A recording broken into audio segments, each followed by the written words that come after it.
I am Renz Benedict Asaseo, and I am reporting the Commonwealth Constitution happened 19 that happened in 1935 of the Philippines was the first constitution of the Philippines under the American colonial rule.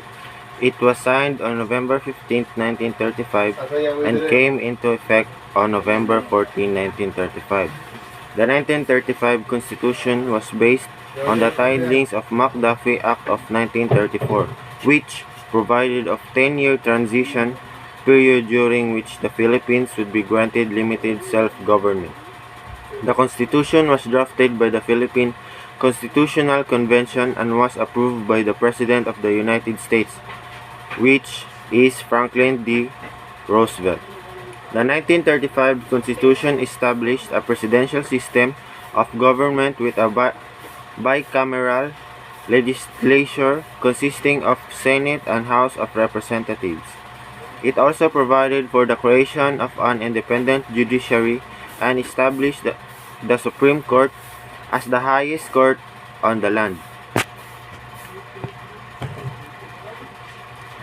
The Constitution also established the fundamental rights and freedom of the Filipino people, including the rights to freedom of speech, freedom of the press, and freedom of assembly.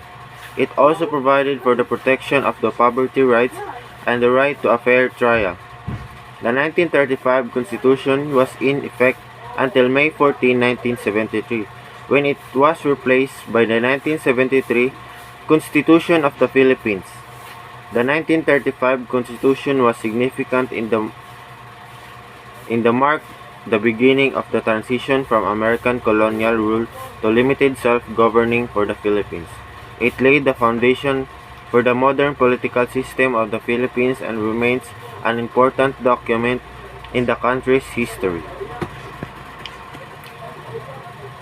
The Commonwealth Constitution of the Philippines was the country's constitution from 1935 to 1973.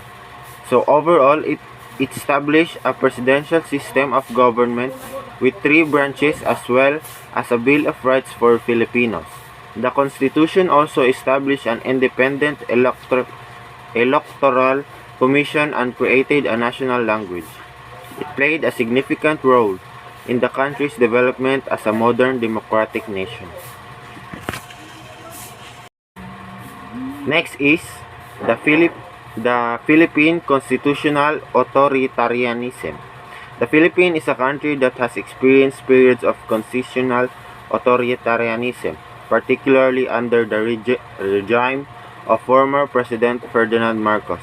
This type of government is characterized by the presence of a constitution, but with the concentration of power in the hands of a single individual or a group.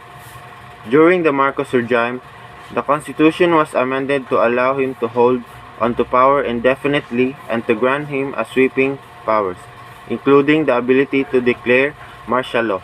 The judiciary and the branches of government were heavily controlled by the president, effectively making him an authoritarian leader. Under this type of government, civil liberties were suppressed and human rights abuses were widespread. The media was heavily censored and political oppositions were suppressed through violence and intimidations. The period of constitutional authoritarianism in the Philippines ended with the People Power Revolution happened in 1986, which led to the ousting of Marcos, restoration of a democratic rule. However, there have been many concerns in recent years about potential for resurgence of this type of government under the current administration.